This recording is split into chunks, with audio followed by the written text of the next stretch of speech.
Hello students, today we are going to discuss a very important topic of grade 10 physics, which is light. We'll be discussing in today's session about various phenomena that are associated with light and also the nature of light. Now, in this following three figures, you can see this is a source of light. Okay? You see a CFL over here. What it gives you is light.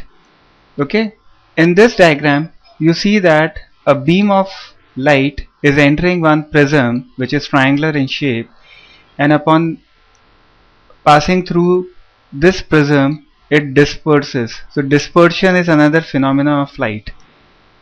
Now in this third diagram you see that there is a pencil which appears to be bent somewhere in the water, but actually the pencil is not bent.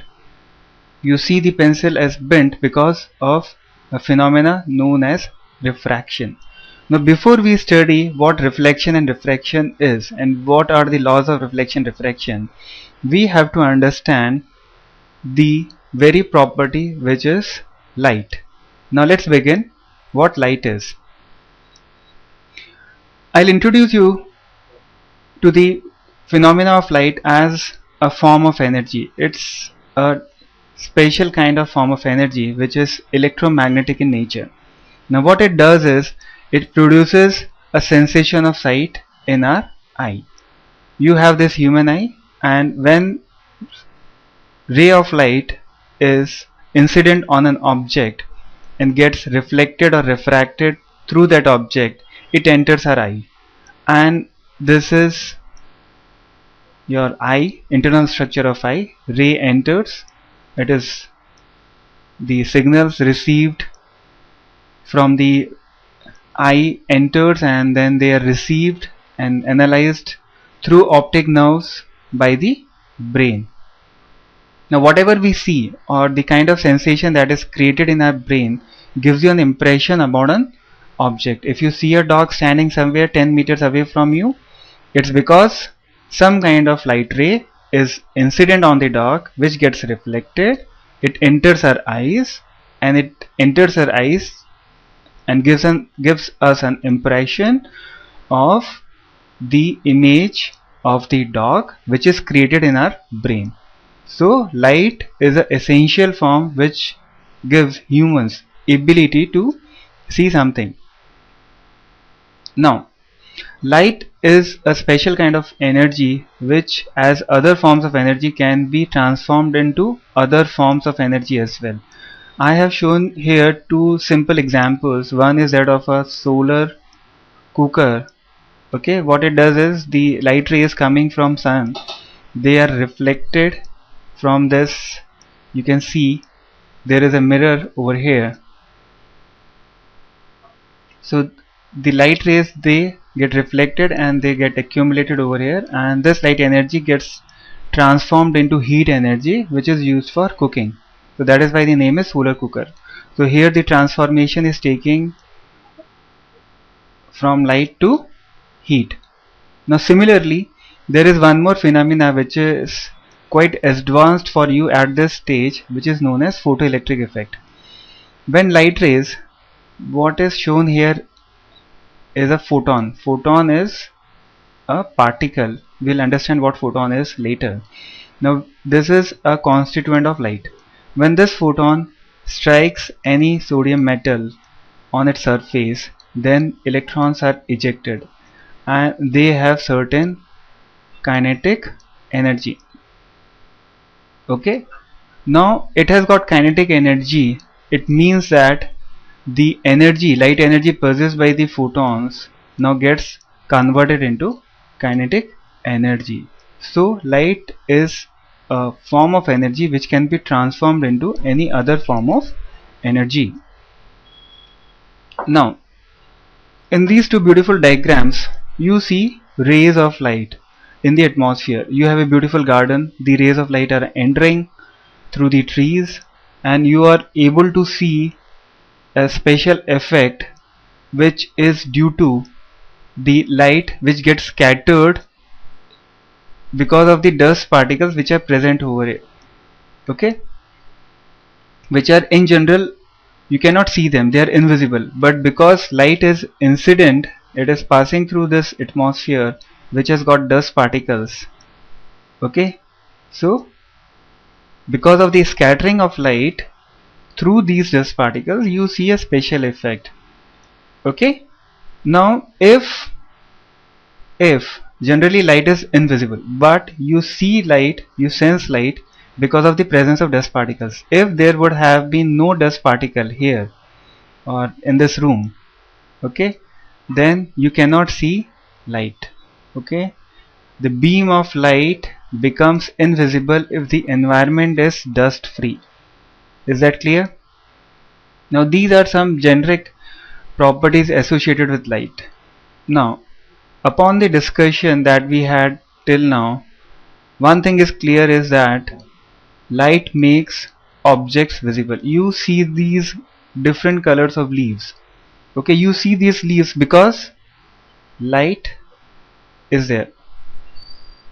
Am I clear? Now, the branch of physics which deals with the nature, the properties and various phenomena which are associated with light is known as optics. And optics is further divided into geometric optics and wave optics, which are discussed much in detail when you come in your grade 11 and 12. Now, let's see one more important property of nature of light. Light does not require a material medium for propagation. Now let me make you one thing very clear. It is that you know what waves are. Waves are a phenomena in which energy of one form or the other gets transferred from one place to another place, and you need some kind of material medium for its propagation. Now light is a special electromagnetic wave which does not need any material medium for its propagation, which means that it can travel in vacuum, and which is very clear because you get sunlight reaching earth through vacuum. There is no atmosphere present, there is no material medium present between sun and earth. Okay, and if sunlight reaches earth, it is only because light can travel without any material medium. Now one more interesting thing about light is that it travels very fast. It has got a very high speed, and at the same time it has got a finite velocity. It's a constant for a given medium. Now if I consider the speed of light that is there in air or vacuum, it is very high, which is 3 lakh kilometers in 1 second. Or generally we write the speed of light by symbol c, which is 3 into 10 to the power 8 meter per second. Okay, now there are two theories about nature of light. Why we need two theories? That you will understand once you come in your grade 12. Actually there are hundreds of phenomena which are associated with light. There is interference, there is diffraction, there is polarization, then reflection, diffraction, and till date there is no single theory which can explain all these phenomena. Okay, so from time to time different scientists have given different theories of light. Some of the theories failed miserably and some of the theories have been successful, but no single theory till date explains each and every phenomena of light. Now one of the most prominent theories of light is wave theory, which briefly says that light is a form of electromagnetic wave which does not require a material medium. It does not require any solid, liquid or gas for its propagation. At the same time, it has got a very high speed, which is 3 into 10 to the power 8 meter per second. This has been experimentally proved and calculated with utmost accuracy using Michelson interferometer. Okay, so this value is accurately measured. Interference and diffraction of light are two major phenomena of light that can be explained only with the help of wave theory of light. Now the other theory of light is particle theory, which states that light basically consists of certain special elementary particles known as photons.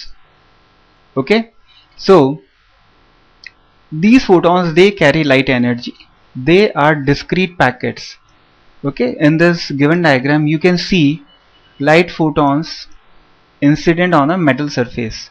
Okay, so each photon has certain amount of energy, and continuously these photons are emitted from the source, and then they propagate through a medium or without medium, and when they travel at a very high speed, which is 3 lakh kilometers per second, or 3 into 10 to the power 8 meter per second. Now when they strike an object which is in their way, it gets either absorbed, okay, or it gets deflected from its path. Now based on its deflection or absorption, you see different phenomena. Now one important phenomena associated with light is photoelectric effect, which can be explained only if you consider particle theory. Photoelectric effect cannot be explained using wave theory. Okay, now let's come to very basic point about light, that it travels in a rectilinear path, or it has got a straight line path of travel. Now what this means is that if you have a homogeneous transparent medium, okay, these terms are important: homogeneous and transparent. Transparent means the medium allows light to travel, okay, and homogeneous means the property of medium does not change from place to place. The entire medium is uniformly optically spread out. Okay, so if you have a homogeneous transparent medium, light would travel in a straight line, which is known as rectilinear propagation of light.